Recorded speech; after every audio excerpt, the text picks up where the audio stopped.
para cualquier miembro de la comunidad educativa, ya sean los profesores, ya sean los padres, ya sean los alumnos, y es una de nuestras funciones primordiales.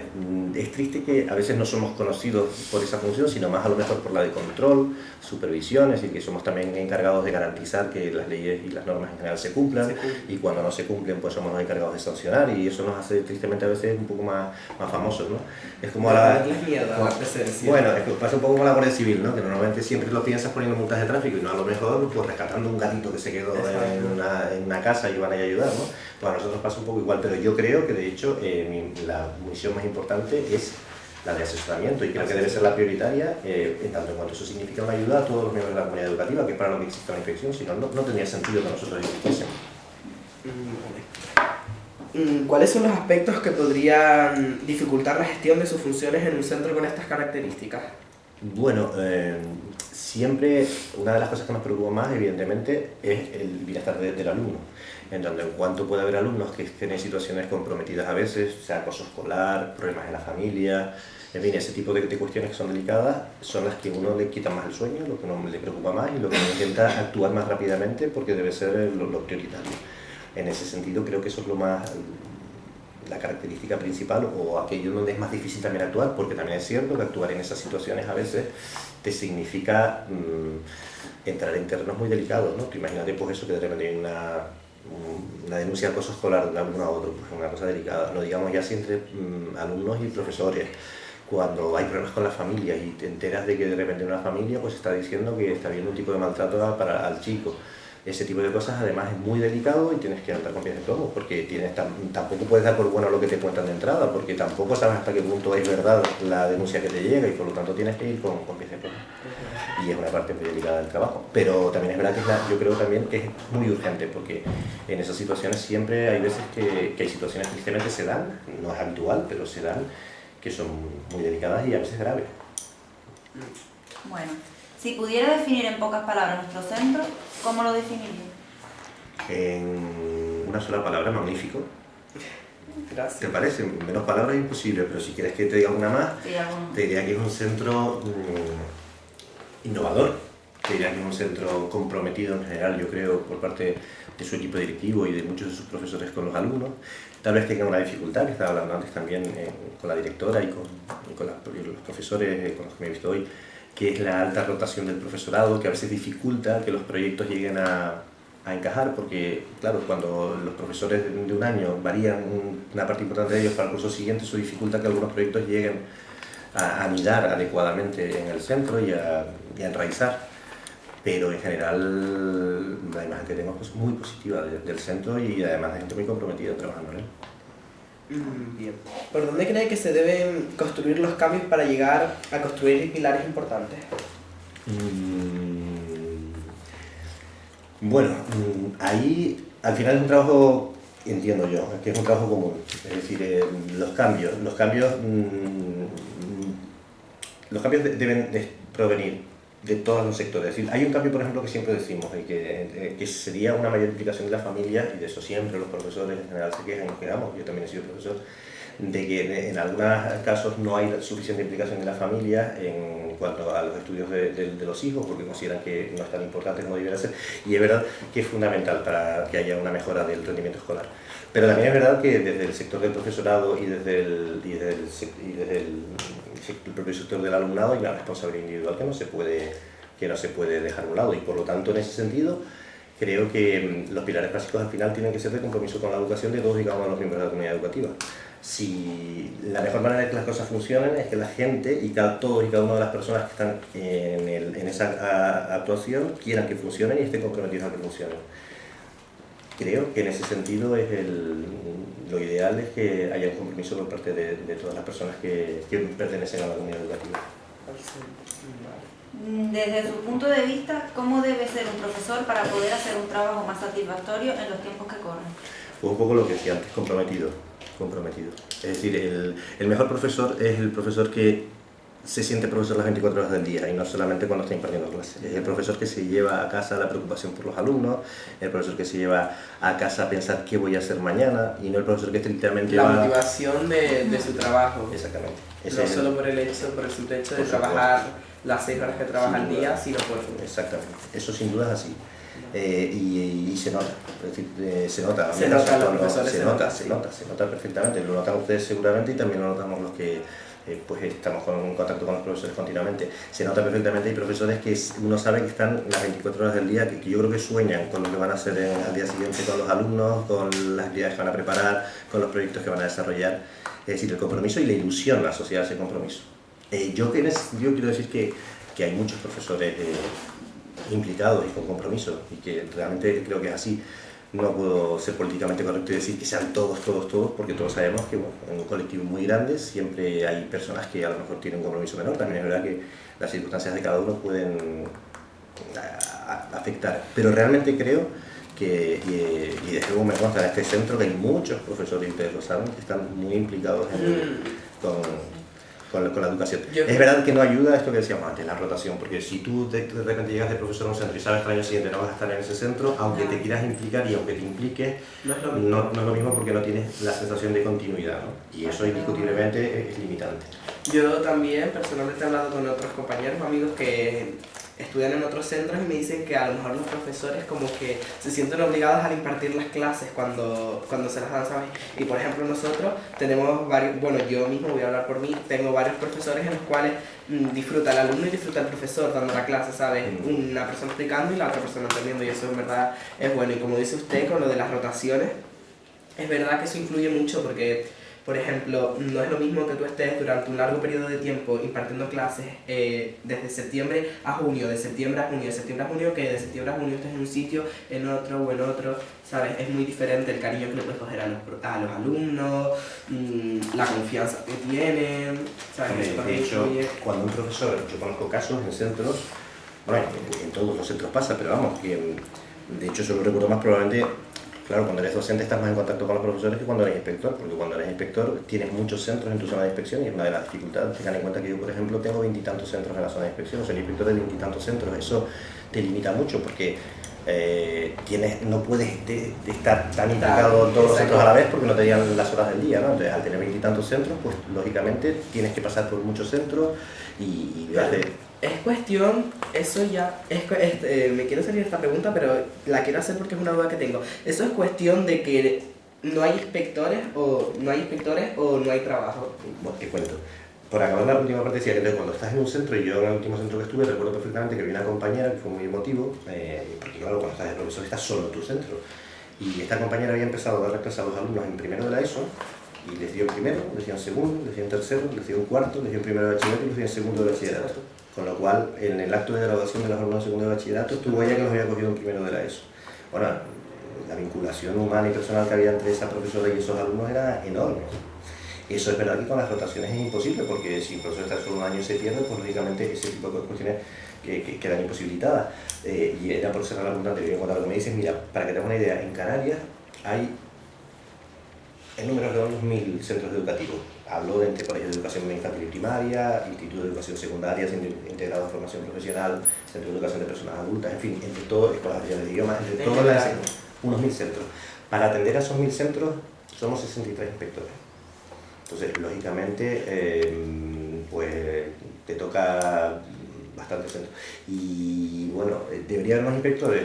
Pues no estaría de más, claro, porque cuanto más centros tengas, más difícil es atender debidamente a los centros. Exacto. Es cierto que un centro como este es un centro muy grande y por lo tanto uno dentro de su zona no es que lo considere más importante que otro, porque son todos igual de importantes, pero sí es cierto que a lo mejor el IES Cabo Blanco me lleva más tiempo que otros centros, pues porque tiene 1000 y pico alumnos y por lo tanto es un centro muy grande.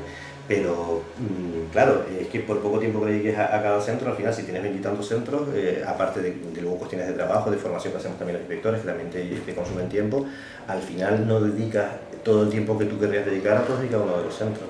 No estaría de más, de hecho, que ofrecemos más. Pero bueno, hay que trabajar con lo que es y tampoco me quejo, quiero decir, es así. Lo que lamento es que a veces no tener más tiempo para poder estar más tiempo en los centros. En cada centro más tiempo, eso sí. Exacto, que también vendría muy bien. Sí, porque si no siempre da la imagen del inspector como aquella persona que no sabe la gente un poco qué hace, ni quién es, ni dónde está, exacto, y lo ves muy de vez en cuando.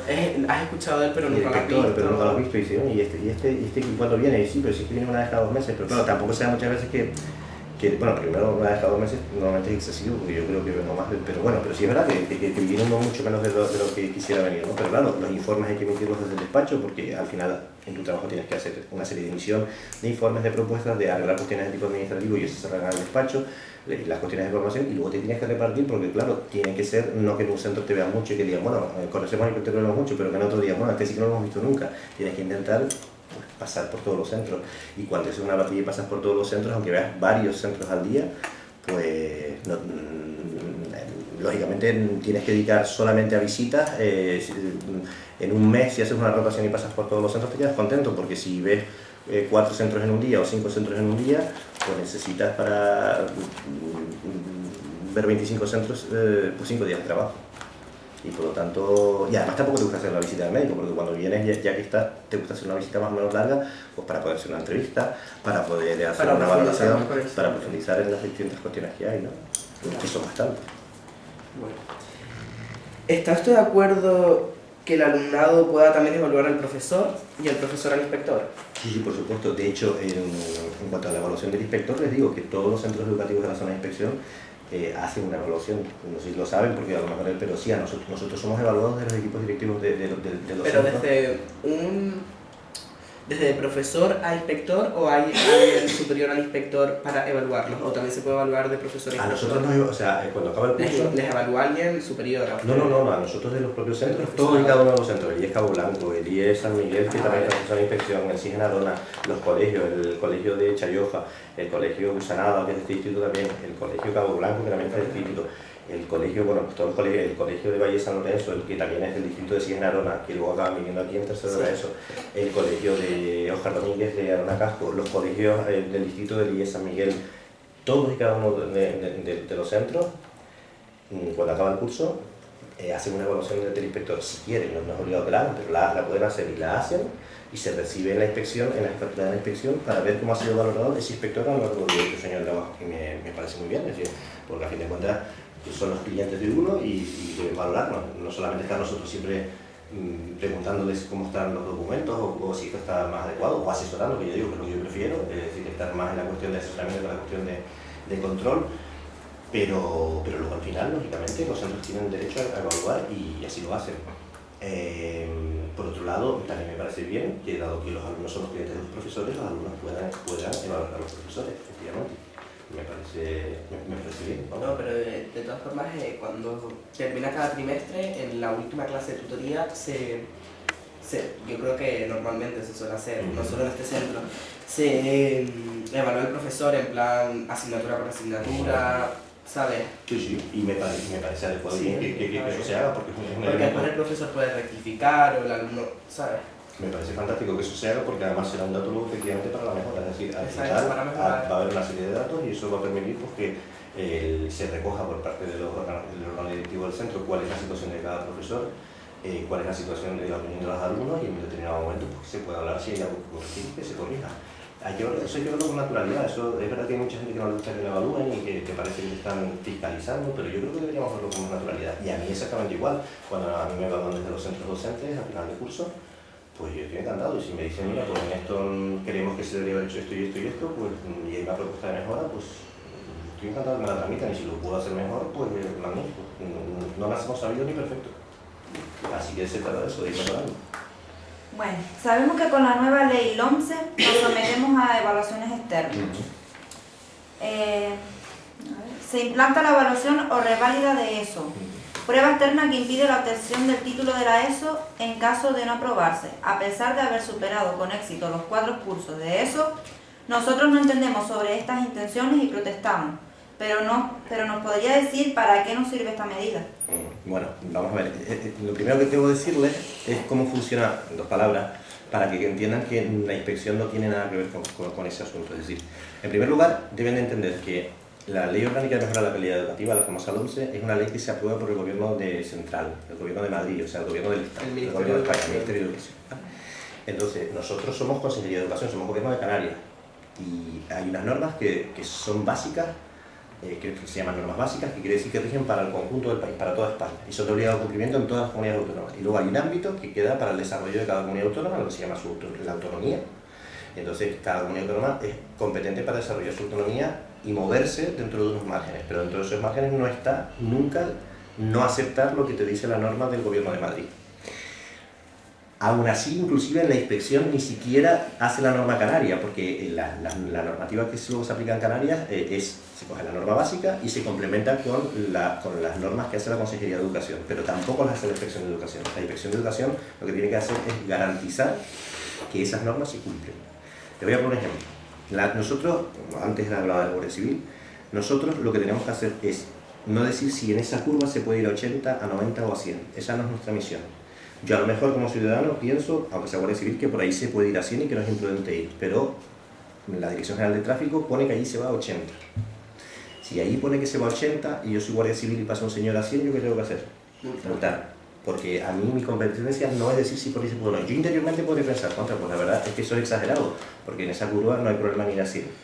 Pero a mí mi misión no es decidir si es adecuado o no es adecuado ir a 100. Mi misión es que no depende de mí, no es mi competencia que decimos.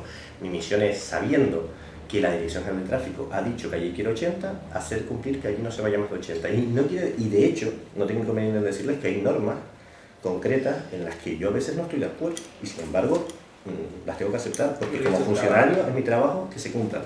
No es mi trabajo cambiar las normas. Entonces sería político, un inspector. Mi trabajo es hacer que se cumplan las que hay. Y luego, también les digo, por lo tanto, de la LOMSE, no vayan ustedes a creer que yo soy favorable o no favorable, que tampoco es mi misión ahora decir si soy contrario a una norma que voy a tener que hacer que se aplique. Y eso porque es que no sería tampoco razonable, pero sí es verdad que tengo mi propia opinión, ¿no? Sí, pero aunque no les vaya a gustar o tal, igual que al profesorado, o al igual que al alumnado, o al igual que a usted o a sus compañeros que también les afecta, o nos puede afectar a todos, o también nos puede venir bien, no se sabe, porque todavía no está aplicada del todo. Nosotros nos tenemos que decir de alguna manera, pues aguantarnos, porque hay alguien, ¿sabes?, por encima de nosotros que nos pone la ley. Nosotros no podemos hacer nada, podemos protestar, podemos dar nuestra opinión, pero la ley va a seguir estando ahí y al fin y al cabo nos tenemos que adaptar a esta ley. Eso en el lado de ustedes pueden protestar, nosotros no podríamos ni protestar. Quiero decir que si un inspector que no está de acuerdo con la LOMSE no puede ni protestar, porque si es el encargado de hacerla cumplir, no parece muy razonable que se ponga a protestar. Pero no quiere decir que esté de acuerdo, o sea, no necesariamente porque tú como funcionario público lo que tienes es el deber de hacer que la norma se cumpla, pero ya digo, no quiere decir que tú estés de acuerdo con la norma necesariamente, porque tú tienes también tu opinión como ciudadano. Lo que pasa es que tienes que saber diferenciar los ámbitos. Entonces tú sabes, oye, yo tengo que hacer cumplir esta norma, estaré de acuerdo o no estaré de acuerdo, pero lo tengo que hacer cumplir. Y luego, efectivamente, y no cabe tampoco que por Guardia Civil sea el que se ponga en huelga contra la Dirección General de Tráfico, por lo tanto, si no, no te hagas Guardia Civil, es decir, no parece eso razonable. Entonces, creo que la norma está para cumplirla, ahí está. Y también digo que ni siquiera la cuestión de la LOMSE, si uno es contrario a ella, ni siquiera, no es que no sea misión de la inspección, es que ni siquiera es misión del Gobierno de Canarias, es decir, la Consejería de Educación, de la que dependemos todos los que estamos aquí. Ni por los que están. No, es normas que llamamos básicas, normas estatales, y la norma del Ministerio. Tiene que ser el Gobierno de Madrid el que en su caso la cambie. Y mientras tanto estamos todos obligados por esa norma. Así funciona el Estado de Derecho. Y por lo tanto tenemos que ser respetuosos con las normas que son para todos y que a todos nos obligan. En todo caso, si ustedes me dicen qué es lo que va a pasar, pues no lo sé. Sí es cierto que, para no eludir la pregunta, actualmente es verdad que vienen las guías de las reválidas en secundaria obligatoria, ya este año se va a hacer la prueba individualizada en tercero y sexto de primaria. Es verdad que no tiene consecuencias académicas, eso sí lo quiero decir, aunque ustedes son de secundaria y no les afecta ya, pero las pruebas individualizadas de tercero y sexto de primaria no van a tener consecuencias académicas, es decir, los niños de tercero o de sexto no van a dejar de... sus notas van a ir por un lado y la prueba individualizada va a ir por otro. Por lo tanto, quiero decir que va a ser un dato más, pero que no va a influir en que puedan promocionar de curso o en que pasen de sexto de primaria al instituto, es decir, eso no se va a ver afectado. Pero sí que es verdad que según está la Ley Orgánica de Mejora de la Calidad Educativa, el año que viene, cuando tengamos ya los cuartos y los segundos de bachillerato, para obtener el título de graduado en educación secundaria obligatoria, y sí va a ser una verdadera reválida, es decir, uno acaba cuarto de la ESO y tal como está la ley en este momento, no obtiene el título como hasta ahora, sino que cuando acabe el cuarto de la ESO tendrá que afrontar un examen, una reválida. Así está la ley y así a fecha de hoy. Pero, veremos lo que pasa con el tiempo. ¿Era necesario hacer el cambio de ley para usted personalmente? Eso ya es una cuestión que va más allá de mi trabajo como inspector, eso ya te lo tengo que responder como ciudadano, es decir, ya sería mi opinión personal sobre la ley. No debe el Guardia Civil opinar más de la cuenta sobre la señal de tráfico, si está adecuadamente puesta a 80 o a 100, porque si su misión es hacer que se cumpla que no se vaya más de 80, no parece razonable que entre No, mucho pero más, no- pero me mojo, no creas que no me mojo. No, pero tampoco quiero meterle en un apuro. Sí, no. Solo quiero que me digas si consideraba que la LOE no debería haber sido cambiada por la LOMCE. Yo te digo, No y quiero que me voy a mojar, porque también soy ciudadano, si me cuentas no hay ningún problema. Y es mi derecho, porque también es verdad que vivimos en un país libre. Te puedo decir, yo no estoy de acuerdo con todo el desarrollo de la LOMCE, ni muchísimo menos. Yo creo que hay cosas en la LOMCE que son manifiestamente mejorables. Ahora, es el marco legal que tenemos y yo soy el primero obligado a aceptarlo porque fue, eso sí, aprobado con arreglo a las normas de un Estado de Derecho, es decir, un sistema democrático, se aprobó en el Congreso de los Diputados y es ley orgánica y hay que, por tanto, aceptarlo. Y yo soy el primero que la acepto. Ahora, como ciudadano, es verdad que hay cuestiones de la ley orgánica de mejorar la calidad educativa que yo no comparto. ¿Y cree usted que es una buena medida que colabora con el fracaso escolar? Yo me temo que evidentemente cuando aparezcan las revalías puede pasar que aumente el fracaso escolar, cosa que deseo que no suceda, pero no me atrevo a decir que no vaya a suceder. Ojalá que no suceda, claro. Pero Ojalá me que temo que pueda aumentar el no. fracaso escolar. Me temo que pueda aumentar. Que nosotros vamos ya consensados ahí con... Yo que es confío, deseo que no profundamente, pero no sería sincero si les dijese que no tengo el temor de que eso pueda pasar. Bueno, pero también ahora lo que quiero decir ahora también es un poco a favor de la nueva ley, porque por ejemplo todos cuando llega la nueva ley LOMCE a nosotros nos las pintan de una manera mala, ¿sabes? En general, no nos dicen ni el lado positivo, a lo mejor no lo tiene, pero yo estoy en tercero de la ESO, estoy cursando un curso donde ya está la ley aplicada y para mí no me parece difícil el curso. Es más, hay compañeros que tengo en la clase que han repetido y me han dicho que ellos prefieren para tercero de la ESO la LOMCE antes que la LOE porque les parecía más difícil el año pasado que se aplicaba la LOE que este año. Entonces también hay que... entiéndeme, yo tampoco creo que efectivamente que ni sean las leyes todas malas ni todas buenas, creo que hay cosas en la LOE que eran mejorables, es decir, yo creo, a mí no me parece mal que se haya hecho una ley de modificación de la LOE, no me parece mal. Ahora, hay cuestiones en la LOE que me parecen que son cuando menos discutibles y que son delicadas, vamos a decir que son delicadas. Ahora, no quiero con eso decir que no haya nada salvable y que sea todo un desastre, no, mi posición tampoco es en ese sentido, digamos, derrotista o fatalista, ¿no? Yo creo que hay cosas que son asumibles y que pueden producir una mejora en el sistema, pero también es verdad que, como decía antes, hay cuestiones de la ley que no comparto.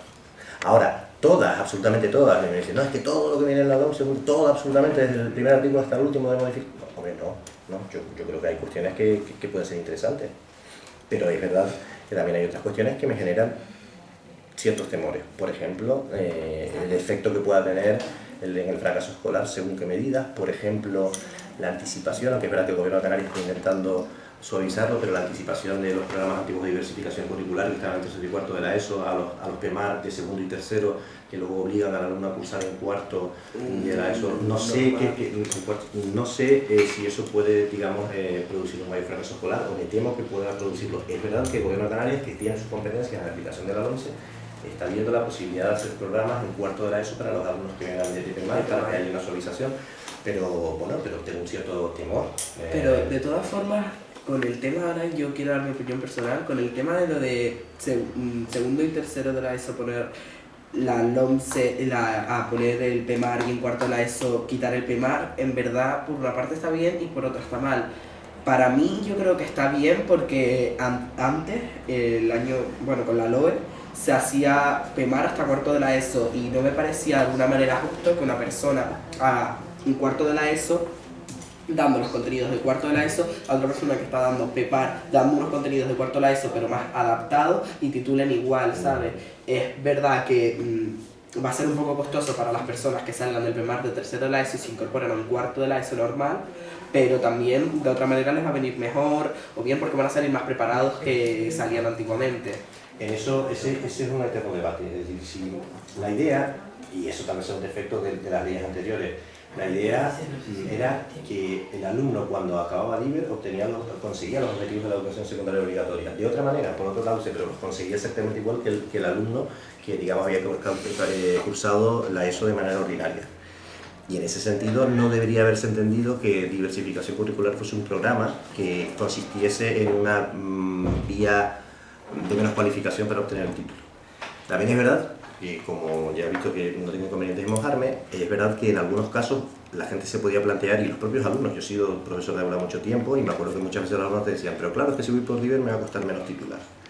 Entonces, es verdad que hay un temor, o existe en fin, una cierta picaresca que podría decirse de, oye, yo lo que me interesa es que me metan en Liber porque me va a costar menos titular por ahí. Bueno, esa no era la idea de lo que debería ser Liber, es lo único que puedo decir. Liber no debería ser eso, o no debería haber sido eso, pero también es verdad que debo reconocer que en algunos casos hubo picaresca alrededor de eso y entraron alumnos que a lo mejor no tenían el perfil, sino que lo único que querían era una vía fácil para obtener el título, y eso es una realidad, y evidentemente es una cosa que había que mejorar, y en eso también estoy de acuerdo. Por eso digo que no Tiene sus pros y sus contras. que no todo es malo, es decir, y que evidentemente la otra ley tenía problemas. Yo no estoy haciendo una defensa cerrada de la otra ley, lo que estoy viendo son los problemas que creo que puede traer la nueva ley y que ojalá que sean los menos posibles, porque, sobre todo porque, fundamentalmente, mira, porque si tú hagas un cuarto de la ESO y te hacen una reválida, ¿qué hace el alumno que ha acabado el cuarto de la ESO y suspende esa reválida? ¿En qué situación queda? ¿Queda sin el título de grado de una educación secundaria obligatoria? Eso era absolutamente necesario hacerlo así. Le ha cerrado el camino de una manera bastante considerable.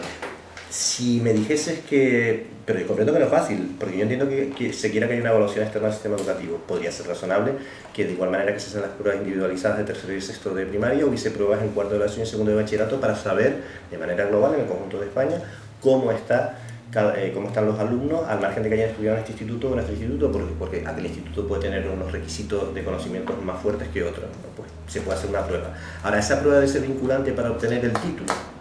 Es decir, esa prueba debe ser una reválida, en el sentido que significa que como no la apruebes no tienes el título y te quedas sin tu título de grado de una educación secundaria obligatoria. Yo creo que eso cuando menos es discutible. Sobre todo porque además podría generar un problema. Y es que si la vamos a hacer para que al final todos los alumnos que han aprobado el cuarto acaben aprobando esa prueba, al final, para eso mejor no lo hacemos, ¿no? Quiero decir que si al final va a ser solamente un paripé para que los alumnos, al final todos los que han aprobado el cuarto, aprueben, entonces ¿para qué lo hacemos? Mejor no haberla hecho. Y si vas a suspender alumnos y no les vas a dar el título a eso, ¿qué hacemos con ese porcentaje de alumnos que no obtengan el título? ¿Qué salida les vamos a dar? Veremos, ¿no? Porque todo se habrá que desarrollarlo. Tengan en cuenta que en la ley vamos a ver cómo se va desarrollando, pero me genera una cierta inquietud. Bien. Si estuviera en sus manos, ¿qué medida adoptaría usted para ayudarnos en la motivación por los estudios y en prepararnos hacia el futuro, tal y como están las cosas ahora mismo? Pues mira, la verdad es que no es fácil, porque tal como están las cosas no están bien, y ahí hay un mercado laboral ahí fuera muy complicado, un mercado de trabajo. Hombre, yo intentaría pensar y decir, y además creo que es bastante sensato, que ustedes son todavía lo suficientemente jóvenes como para que cuando acaben sus estudios y continúen estudiando, ya sea pues, cuando acaben la ESO, un ciclo formativo de grado medio, o luego hagan bachillerato y luego un ciclo porque a lo que los animo, por supuesto, es que continúen estudiando y formándose lo más posible, porque evidentemente la posibilidad de inserción en el mercado laboral es más amplia según mayor sea la cualificación que ustedes tengan. Por lo tanto, en ese sentido es que pueden quedar muchos años todavía de formación, es decir, pues imagínate, acabas la ESO, después puedes hacer ciclo de grado medio o puedes hacer bachillerato. Hagas lo uno o hagas lo otro, luego puedes hacer un ciclo de grado superior o ir a la universidad. Bueno, en el caso de que hagas un ciclo de grado medio, no directamente a la universidad, pero sí a un ciclo de grado superior y luego a la universidad. Si vas a bachillerato, puedes ir directamente al ciclo de grado superior o a la universidad. Haciendo pago, sí. Entonces, digamos que tiene todavía años de formación por delante. Lo que confío y espero y sobre todo deseo es que en esos años la situación laboral y la situación de crisis económica que vivimos haya mejorado. Y es de esperar que sea así. De hecho, probablemente en este momento, aunque la situación sigue siendo muy mala, es un poco menos mala que hace un par de años, es decir, parece que en buena no hay medida, gobierno actualmente, así que... Que no hay gobierno actualmente. Sí, pero lo digo en cuanto a la situación, no, que en cuanto al gobierno evidentemente es pésimo, pero digo en cuanto a la situación económica, ¿no? Parece, bueno, pues que las cifras de paro que habían aumentado enormemente en este momento, pues no siguen aumentando, en fin, no es que sea muy optimista, ¿no? Pero aplicar aquello del refranero popular que sabio, ¿no? Que no hay mal que 100 años dure ni cuerpo que lo resista. Entonces, confiemos que ya llevamos muchos años de crisis, que de aquí a que ustedes tengan que salir al mercado laboral, si se forman adecuadamente, la crisis ya sea historia y ya sea un mal recuerdo y tengan una adecuada oportunidad. En todo caso, y aunque la crisis no hubiese pasado, cosa que no sé si el cuerpo la aguantaría, sí que creo que estarán, cuanto mejor formados estén, mayores posibilidades tendrán de obtener un trabajo, y además un trabajo cualificado, con lo que implica mejores salarios, mejores condiciones de trabajo en general. Por tanto, yo creo que es una buena motivación, es una motivación práctica, ¿eh? No estoy hablando de principios de decir, oye, es que el conocimiento es muy importante porque forma al individuo, porque eso te convierte en un ciudadano libre, esas cosas que se han dicho siempre, que también las creo y las comparto. Si yo pienso que un ciudadano informado es un ciudadano mejor, digamos, en mejor disposición para ejercer la ciudadanía democrática. Si tú eres un ciudadano que está formado, cuando votas, cuando ejerces tus derechos, lo haces con más conocimiento que si eres una persona sin ninguna instrucción. Pero la gente te puede decir, bueno, ¿y a mí eso qué me importa? Bueno, pues ya yendo a lo más práctico, yendo estrictamente a la situación económica y al bienestar económico de las personas, lo que está claro es que cuanto mayor formación tengan, más facilidades tendrán en tener una vida más desahogada y con mejores ingresos. Y en ese sentido creo que eso, si no motiva lo filosófico o la cuestión de los principios, ¿no?, éticos, es decir, ver la formación como un bien en sí, pues ¿por qué quiero saber? Porque eso me forma más como persona. Si eso no es suficiente, piensen en la motivación económica, que siempre... En definitiva, que cuanto más estudies y más metas te pongas, pues mejor te va a ir en la vida laboral. Mira, no te voy a engañar, no te puedo decir con total seguridad que sí. Te digo es que lo que sí te puedo asegurar es que es más probable que sea así. Es decir, cuanto más te formes, es más probable que puedas obtener un trabajo porque adecuado. También, aparte de los es más probable, con seguridad luego en la vida tristemente hay otros factores que ahora influyen. es difícil conseguir trabajo. Por eso digo, en este momento, por eso decía que en el tiempo que a ustedes les queda para seguirse formando, probablemente esperemos que haya cambiado. Pero incluso ahora es más fácil que obtengas un trabajo, es menos difícil, vamos a decir, es menos difícil que obtengas un trabajo adecuado ahora, si estás bien formado, que si estás peor formado. Es decir, siempre es una ventaja. Siempre va a ser una ventaja, hasta en los peores momentos es una ventaja. Pero de todas formas también hay que mirar que en los trabajos no todo depende de una buena formación, sino también influye la experiencia, influyen más cosas, así que no tiene que ver del todo en una formación para tener un buen puesto de trabajo, para cobrar bien a fin de mes. Sin duda, sin duda. Influye, como ha dicho usted, pero también hay otras... Sin duda, las formaciones, o sea, el puesto de trabajo... pero sí te digo una cosa, mira, si quieres acceder a trabajar en la administración, que ya vamos a decir los puestos que dependen del sector público, la formación es fundamental, porque si tú, por ejemplo, quieres ser profesor, requieres una titulación. Si no tienes esa titulación y no la has obtenido, no puedes, y por lo tanto ya te has cerrado un campo. En cambio, si tú tienes esa titulación, no quiere decir que necesariamente tengas que trabajar en ese campo, pero se te ha abierto ese campo. Por lo tanto, parece que cuanto más formación tengas, más campos se te abren. ¿Quiere decir con ello que porque tengas la formación vas a poder trabajar en ese campo que se te abre? Pues tristemente no. Conocemos gente que se ha cualificado para hacer trabajos especializados y que luego tienen que ganarse la vida de una manera humilde en trabajos de muy poca cualificación. Por eso digo, porque las cosas están como están. Pero también es verdad que el que no se haya formado, eso no va a ser una opción. Va a ser su única opción. Es decir, no va a tener la posibilidad de decir, bueno, puedo intentar ir por aquí o por allá, sino que necesariamente voy a tener que ir por aquí. Y si por ahí no te va, pues ya tienes cerrado el campo.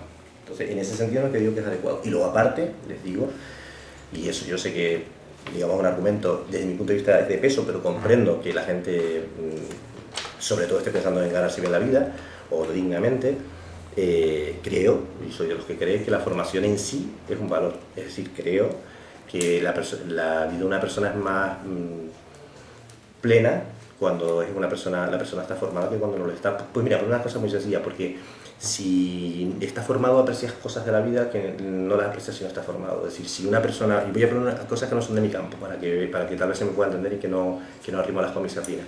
Pero si una persona está formada y sabe historia del arte y visita el Museo del Prado, disfruta. En cambio, la persona que no tiene ninguna formación en historia del arte, probablemente pase por el Museo del Prado por delante si va a Madrid y no sepa ni lo que es, pero no vaya a entrar porque no sabe ni que existe. Y va a perder un momento de satisfacción, si tú quieres espiritual, pero es que las personas también vivimos no solamente de lo económico, vivimos también de lo espiritual. Es más, a veces vivimos casi más de lo espiritual que de lo económico, no nos olvidemos de eso. También... ya se me fue. También tenemos que mirar que la formación no solo es en plan estudias para un buen puesto de trabajo, sino también estudias porque quieres culturizarte, porque quieres defenderte de otra manera el día de mañana, ¿entiendes? Porque te interesa comprender el mundo, sencillamente. Exacto. Porque quieres saber por qué hay guerra. Y no es que... Porque es algo que son dudas que tú tienes en tu interior y quieres pues conocerlas, y porque es algo que verdaderamente te gusta, no solo por el hecho de tener un buen puesto de trabajo, para tener un buen salario el día de mañana, sino también porque es algo que te va a culturizar, que te va a hacer sentir mejor, que te va vas a Abre tener... más puertas. Exacto, te va a abrir más puertas y vas a tener en tu mente pues más sabiduría que a lo mejor otras personas que no... Sin duda, pero además es que ya te digo, es que es propio del ser humano, que a veces no lo entendemos, pero hay veces que sencillamente la respuesta también es sencillamente porque es propio del ser humano que conocer y saber. Cuando tienes un perrito, normalmente en tu casa, el perrito no tiene mayor interés en conocerlo, en saber. Cuando tienes una persona, las personas, desde que el ser humano empezó a extenderse por el planeta, lo que ha hecho es hacerse preguntas, y cuando te las haces además al principio tampoco sabes si van a tener utilidad práctica o no. Luego te vas dando cuenta que muchas de las respuestas a esas preguntas acaban permitiendo tener aplicación práctica, pero cuando te las haces muchas veces solamente por el afán de saber. Por ejemplo, a lo mejor los primeros que hicieron fuego no sabían que le iba a ser práctico, pero luego se dieron cuenta que cocinaban la carne, y con ese fuego que cocinaban la carne, las personas mayores y los niños pequeños pues podían comer una carne que cuando se la comían cruda apenas la podían masticar porque eran carnes de un animal que habían cazado, un jabalí o lo que fuese. Y después pues se daban cuenta que las personas mayores, que era más fácil comer la carne. Por tanto, descubrir el fuego fue importante para la cocina, si no nunca se hubiera sabido cocinar. Quiere decir que luego la aplicación práctica de un descubrimiento que haces, al principio no sabes cuál va a ser, pero la realidad es que la curiosidad de saber cómo funciona el mundo y de por qué pasan las cosas que suceden y preguntarte acerca de la naturaleza y preguntarte acerca de los conflictos que hay en otros países es algo propio de las personas. Los perros de verdad que no se preguntan, las personas nos preguntamos, esta es nuestra naturaleza. Por lo tanto, también te diría de otra manera que aparte por la cuestión económica, estar mejor formado te hace más persona. No es que los que no están formados no sean personas, pero te desarrolla más como persona. Personas somos todos, lógicamente, pero estar más formado te hace, y probablemente te desarrolla capacidades, te hace más ponerte en la piel del otro, eso que llamamos empatía, te hace más sentir por la situación de los demás, a la gente que efectivamente eso llega en cada persona. Hay gente que no tiene ninguna instrucción y que tienen una capacidad de ponerse en el pellejo de los demás enorme, pero sí que el hecho de preguntarte amplía tus fronteras indiscutiblemente, amplía tu visión, tu mente, y eso creo que es positivo. Y luego, evidentemente, ampliar tus posibilidades laborales, que eso es lo que decíamos antes, ¿no? Esa es la cuestión más interesada, más práctica. Pero bueno, pero que también está ahí, que por lo tanto al que no le convenzan los otros argumentos, siempre se le puede decir, oye, que es que además tendrás más posibilidades de conseguir un trabajo de mejores... tendrás más posibilidades, no la seguridad, pero más posibilidades de conseguir un trabajo de mejores condiciones. Si pudiera cambiar algo de esta ley, ¿qué aspectos invitaría usted a los responsables para que puedan ser revisados? Lo que les comentaba un poco antes cuando lo hablábamos. Yo creo que la situación de las revalidadas secundarias, a la espera de cómo se va a desarrollar finalmente, porque todavía este año no he entrado en cuarto de la ESO ni en segundo de bachillerato, están todavía en el OE y hasta el año que viene no van a ser el 11, pero me gustaría ver cómo se va a hacer y yo sería, es decir, si la situación va a ser que todos los alumnos van a aprobar y va a ser una prueba que no va a tener sentido, pues entonces que no se hubiese hecho como una prueba necesaria para obtener el título, sino como una prueba individualizada para conocer, digamos, el nivel de conocimiento de los alumnos que acaban cuarto de la ESO en el país. Si por el contrario va a ser una prueba que va a dejar a gente fuera sin obtener el título, me gustaría saber qué se tiene pensado hacer o qué se va a hacer con estos alumnos para que no queden excluidos del sistema educativo. Si no hay una respuesta a eso, esas son partes de la ley que yo me gustaría que se derogasen. Y es Cabo Blanco,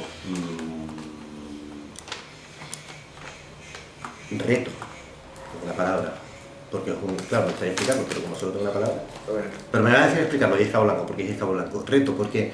Porque es un centro relativamente nuevo todavía, creo que lleva como 10 años. Recuerdo cuando se creó, yo estaba en el IES Granadilla dando clases, en esos 4 años que les dije antes, yo estaba dando clases cuando se creó, y creo que vino a cubrir una necesidad educativa en una zona en expansión, en crecimiento enorme de la isla como es Arona, y por lo tanto era un reto y yo creo que es un reto que se está consiguiendo. Sí, se ha conseguido cubrir de una manera muy digna y muy adecuada una necesidad educativa que había en el sur de Tenerife. Vale, pues gracias de verdad en nombre de todo nuestro colectivo y ha sido un placer. Pues muchas gracias a ustedes.